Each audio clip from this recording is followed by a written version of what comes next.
இன்றைக்கி நம்ம பார்க்க போகிற டாபிக் என்னென்னா ஐஎன்எம்ல முக்கியமான டாபிக் அண்ட் இதுதான் ஆரம்பம்னு சொல்லலாம். 19ஆம் நூற்றாண்டில் சமூக சமய சீர்திருத்த இயக்கங்கள். இதில் யார் யார் முக்கியமானவங்க, அப்புறம் அவங்க பண்ண விஷயங்கள்லாம் என்னென்னு பார்க்க போகிறோம். அதே மாதிரி இது டிஎன்பிஎஸ்சியில் ரொம்ப ரொம்ப முக்கியமான ஒரு டாபிக். இதிலிருந்து கொஷின் வராத எக்ஸாம்ஸ் கிடையவே கிடையாது அப்படின்னே சொல்லலாம். ஸோ இதில் இருக்க இயர்ஸ்லேருந்து என்னென்ன விஷயங்கள் ஒரு டாபிக்னா அந்த பர்சன் அவங்களோட இயரு என்னென்ன பண்ணாங்க, இந்த மாதிரி ஷார்ட் டேர்மாக படிச்சுக்கிட்டிங்கன்னா உங்களுக்கு கொஞ்சம் ஈஸியாக இருக்கும்.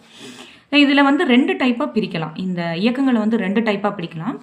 பிரம்ம சமாஜம், பிரார்த்தனை சமாஜம், அலிகார் இயக்கம் போன்ற சீர்திருத்த இயக்கங்கள் ஒரு வகை. இதெல்லாம் ஒரு டைப்பானது. அதாவது எப்படின்னா, குழந்தைகளுக்கு எதிரான விஷயங்களுக்கு போராடுறது, விதவைகளுக்கு எதிரான விஷயங்களுக்கு போராடுறது, இந்த மாதிரி சமய மூட நம்பிக்கைகளுக்கு எதிராக இருந்த விஷயங்கள் இயக்கங்கள் இவங்களாம். அதுவே ஆரிய சமாஜம், ராமகிருஷ்ணா மிஷன், தியோபந்த் இயக்கம், இவங்கெல்லாம் என்ன அப்படின்னு சொல்லலாம்னா சமய புத்தெழுச்சி மீட்டெடுப்பு இயக்கங்கள். அப்படின்னா இந்து மதத்திலேருந்து வேற மதத்துக்கு மாறி போனவங்களை மறுபடியும் மீட்டு தாய் மதத்துக்கு கொண்டு வர்றது, ஹிந்து மதத்தில் இருக்கிற மூட நம்பிக்கைகளை களையிறது, இந்த மாதிரி விஷயங்களுக்காக உருவாக்கப்பட்டது தான் இந்த ராமகிருஷ்ணா மிஷன், ஆரிய சமாஜம், தியோபந்த் இயக்கம்.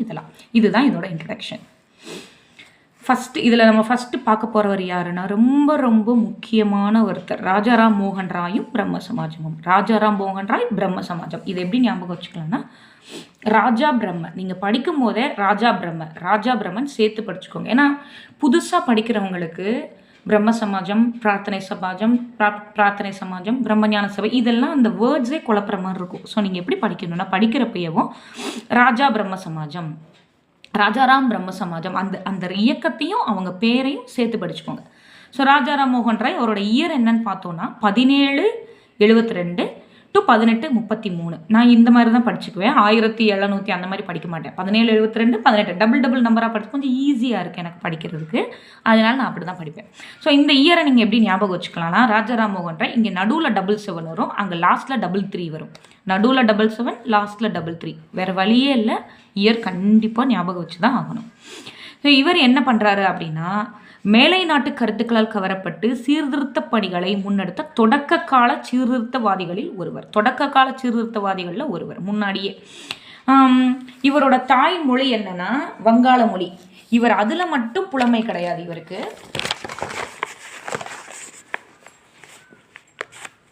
தாய்மொழியில் மட்டும் இவர் புலமை பெற்றிருந்ததில் மட்டுமல்லாமல் சமஸ்கிருதம், அரபி, பாரசீகம், ஆங்கிலம், இது தவிர ஃப்ரெஞ்சு, லத்தீன், கிரேக்கம், ஹீப்ரு, இதெல்லாம் எக்ஸ்ட்ரா பாயிண்ட்ஸ் நான் அவுட் சோர்ஸ்லேருந்து எடுத்தேன் அந்தது. ஸோ அப்போ இவருக்கு என்னென்ன மொழியில் இவருக்கு புலமை இருந்தது அப்படின்னா, அவருடைய தாய்மொழி வங்காளம். அதை நல்லா ஞாபகம் வச்சுக்கணும். அவருடைய தாய்மொழி வங்காளம். அது தவிர்த்து சமஸ்கிருதம், அரபி, பாரசீகம், ஆங்கிலம், ஃப்ரெஞ்சு, லத்தீன், கிரேக்கம், ஹீப்ரு, இந்த மொழிகள்லாம் அவர் ரொம்ப புலமை பெற்றிருந்தார். இவருடைய இந்த பாயிண்ட்ஸ் ரொம்ப முக்கியம். ராஜாராம் மோகன் ராய் பொருளற்ற சமய சடங்குகளையும், பொருளற்றனா அர்த்தமே இல்லாத சமய சடங்குகள், அதை எதிர்த்திருக்காரு. கேடுகளை விளைவிக்கும் சமூக மரபுகளையும் எதிர்த்தார். ஸோ அர்த்தமற்ற சமய அர்த்தமே இல்லாத சமய சடங்குகளையும் எதிர்த்திருக்காரு. அதே நேரத்தில் பெண்களுக்கும் குழந்தைகளுக்கும் கேடுகளை விளைவிக்கக்கூடிய சமூக மரபுகளையும் எதிர்த்திருக்காரு. இருந்த போதிலும் கடந்த காலத்துடனான தொடர்பை அவர் பாதுகாக்க விரும்பினார். அதாவது அவர் மூட நம்பிக்கைகளையும் பழக்க வழக்கங்களும் தான் தப்புன்னு சொல்றாரே தவிர கலாச்சாரத்தை ஒருபோதும் தப்பா பேசல. இதெல்லாம் நம்ம களையணும், கலாச்சாரம் எப்பவும் போல இருக்கணும், ஆனா இந்த மூட பழக்க வழக்கங்களை களையணும். அதுதான் அவருடைய மெயின் மோட்டிவ். அடுத்து தன்னுடைய சமய சமூக பார்வையில் அவர் ஒரு கடவுள் கோட்பாடு, உருவ வழிபாடு எதிர்ப்பு போன்ற கருத்துக்களின் தாக்கத்தை பெற்றிருந்தார். கூற்று காரணம்ல கேட்க நிறைய வாய்ப்பு இருக்கு. அதனால இந்த பாயிண்ட்டை நல்லா பார்த்துக்கோங்க. ஒரு கடவுள் கோட்பாடு, கடவுள் ஒருத்தர் தான், இதுதான் இவங்களோட மோட்டோவே. கடவுள் ஒருத்தர் தான். உருவ வழிபாடு எதிர்ப்பு, சிலை வச்சு கும்பிடுறது, படம் வச்சு கும்பிடுறது, இதெல்லாம் அவங்க எதிர்த்தாங்க. கடவுள் ஒருத்தர் தான், அவ்வளோதான். உபநிடதங்களுக்கு தான் கொடுத்த விளக்கங்கள் அடிப்படையில் இந்துக்களின் மறைநூல்கள் அனைத்தும் ஒரு கடவுள் கோட்பாடை அல்லது ஒரு கடவுளை வணங்குவதை உபதேசிப்பதாக கூறினார். இந்த பாயிண்ட் ரொம்ப முக்கியம். அவர் என்ன சொன்னார் அப்படின்னா, நீங்க படிக்கிற வேதங்களே ஒரு கடவுள் கோட்பாடையும் அல்லது ஒரு கடவுளை தான் வணங்குங்க அப்படின்னு தான் சொல்லுது அப்படின்னு சொன்னார். அடுத்து சமூகத்தில் நிலவி வரும் உடன்கட்டை ஏறுதல். உடன்கட்டை பழக்க வழக்கம்னா உங்களுக்கு நல்லா தெரியும். கணவர் இறந்த உடனே மனைவியும் அதில் அந்த நெருப்பில் குதிக்கணும். இதுதான் உடன்கட்டை ஏறும் பழக்கம். இது இவருக்கு எதுக்கு இதை மெயினாக இவர் வந்து எதிர்த்தார் அப்படின்னா, அவருடைய அண்ணனுடைய ஒய்ஃப், அதாவது அண்ணி, அவங்க வந்து அண்ணன் இறந்த பின்னாடி உடன்கட்டை ஏறணும் அப்படின்னு வற்புறுத்தி இருக்காங்க. அந்த இடத்துல அவருக்கு ஏற்பட்ட தாக்கம் தான் இந்த உடன்கட்டை ஏறுதல், இந்த சதி ஒழிப்பு பண்ணணும் அப்படிங்கிறது அவருக்கு அங்கே தான் தோன்றுச்சு. குழந்தை திருமணம், பலதார மனம் போன்ற சமூக கொடுமைகளை குறித்து பெரிதும் கவலை கொண்ட அவர் சிற்றேடுகளை வெளியிட்டார். மேலும் அவற்றிற்கு எதிராக சட்டங்கள் ஏற்றும்படி ஆங்கில அரசாங்கத்திற்கு விண்ணப்பித்தார்.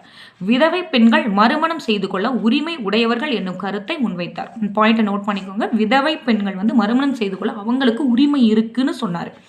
பலதார மனத்திற்கு முற்றுப்புள்ளி வைக்க வேண்டும். இந்த பலதார மனம் என்னன்னா, அப்போ உள்ள பெண்கள், ஆண்கள் இறந்துட்டா பெண்கள் உடனே உடன்கட்டை ஏறிடணும். ஆனால் ஆண்கள் அப்படி கிடையாது. அவங்க பலதார மனம் பண்ணிக்கலாம், மனைவி இறந்த பின்னாடி பண்ணிக்கலாம், இருக்கும்போதும் பண்ணிக்கலாம். இது வந்து சாஸ்திரங்கள் வந்து அந்த மாதிரி வேதங்கள் அந்த மாதிரி எழுதி வச்சிருந்தாங்க. இதுதான் அவர் தப்புன்னு சொன்னார். மக்களை பகுத்தறிவோடும் பரிவோடும் மனித பண்போடும் இருக்கும்படி வேண்டுகோள் விடுத்தார். 1829 தலைமை ஆளுநர் வில்லியம் பெண்டிங் சதி என்னும் உடன்கட்டை பழக்கத்தை ஒழித்து சட்டம் இயற்றுவதில் ராஜாராம் மோகன் ராய் முக்கிய பங்கு வைத்தார். இந்த டேட்டை ஞாபகம் வச்சுக்கோங்க. December 4, 1829 December 4. இதில் தான் சதியை வந்து வில்லியம் பெண்டிங் பிரபுவோட சேர்ந்து ஒழிச்சிருக்காங்க. ஓகே, சட்டம் இயற்றிருக்காங்க. இனிமேல் உடன்கட்டை ஏறக்கூடாது அப்படின்னு சொல்லி. ராஜாராம் மோகன் ராய் பெண்ணடிமைத்தனத்தை கண்டனம் செய்தார். ஆண்கள் பெண்களை கீழானவர்களாக நடத்தும் அன்றைய கால நடைமுறையை எதிர்த்தார். பெண்களுக்கு கல்வி வழங்கப்பட வேண்டும் என்னும் கருத்தை வலுவாக முன்வைத்தார். பள்ளிகளிலும் கல்லூரிகளிலும் ஆங்கில கல்வியையும் மேலை நாட்டு அறிவியலும் அறிமுகம் செய்யப்படுவதை முழுமையாக ஆதரித்தார். அடுத்தது, ராஜாராம் மோகன் ராய் 1828 பிரம்ம சமாஜத்தை நிறுவி ஆகஸ்ட் 20ஆம் நாள் கல்கத்தாவில் ஒரு கோவிலை நிறுவினார். ரொம்ப ரொம்ப இம்பார்ட்டண்ட்டான பாயிண்ட் இது. ராஜாராம் மோகன் ராய் 1829 சதியை ஒழிக்கிறாங்க. அதுக்கு முன்னாடி வருஷம் அப்படியே சதியை பெண்டிங் பிரபுவோட 1829 ஒழிக்கிறார். அதுக்கு முன்னாடி வருஷம் 1828 ஆகஸ்ட் 20ஆம் தேதி கல்கத்தாவில் ஒரு கோயிலை கட்டுறார். அந்த கோயிலில் இவர் தான் எப்பவுமே ஒரு கடவுள் கோட்பாடு, உருவச்சிலைகள் வச்சு வழிபடக்கூடாதுன்றதுதானே அவருடைய கருத்து. அதனால அந்த கோவிலில் எந்த ஒரு திருவுருவச் சிலைகளும் வைக்கப்படலை. இங்கு எந்த ஒரு மதத்தையும் ஏளனமாகவோ அவமானமாகவோ பேசக்கூடாது அல்லது மறைமுகமாக குறிப்பிடல் ஆகாது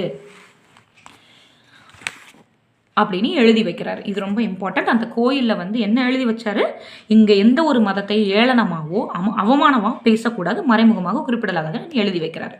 அடுத்து, பிரம்ம சமாஜம் வந்து உருவ வழிபாட்டை எதிர்த்ததோடு பொருளற்ற இது ஏற்கனவே பார்த்தோம் இல்லையா, பொருளற்ற சமய சடங்குகளையும் சம்பிரதாயங்களையும் எதிர்த்தது.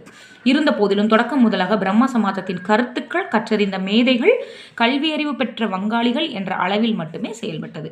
சமூகத்தின் கீழ்த்தட்டு மக்களை தன்பால் ஈர்ப்பதில் சமாஜம் தோல்வி அடைந்தாலும் நவீன வங்காள பண்பாட்டு மற்றும் நடுத்தர வர்க்கத்தின் மீதான அதனுடைய தாக்கம் மிகவும் போற்றுதலுக்குரியது. ஸோ இந்த 10th INMல இருக்கிற 19ஆம் நூற்றாண்டின் சமூக சீர்திருத்தவாதிகள், அதில் வந்து பிரம்ம சமாஜம், ராஜாராம் மோகன் ராய் ஏற்படுத்தின பிரம்ம சமாஜத்தினை பற்றின பாயிண்ட்ஸ் வந்து இவ்வளோதான் இருக்குது. இன்னும் 11th இருக்குது. ஸோ 2ஐயும் கம்பைன் பண்ணி படிக்கணும், ப்ளஸ் அவுட் சோர்ஸ் இருக்குது. இந்த 3ஐயும் கம்பைன் பண்ணி படிக்கணும். எப்போவுமே படிக்கிறப்ப ஒரு டாபிக்னா school books syllabus wise first சிலபஸை கவர் பார்த்துக்கோங்க. அதுக்கடுத்து அதை வச்சு ஸ்கூல் புக்ஸில் அந்த டாப்பிக்கை படிங்க. அடுத்து ஸ்கூல் புக்ஸ் முடிச்சுட்டு அடுத்து அவுட் சோர்ஸில் அந்த டாபிக் எங்கே இருக்குன்னு படிச்சு, அதிகபட்சம் அவுட் சோர்ஸில் எக்ஸ்ட்ரா பாயிண்ட்ஸ் தான் இருக்கும். ஸோ இது வந்து ஒரு பேக்கேஜாக இப்படி படிச்சுட்டே வந்தீங்க அப்படின்னா உங்களுக்கு ரொம்ப யூஸ்ஃபுல்லாக இருக்கும். தேங்க்யூ.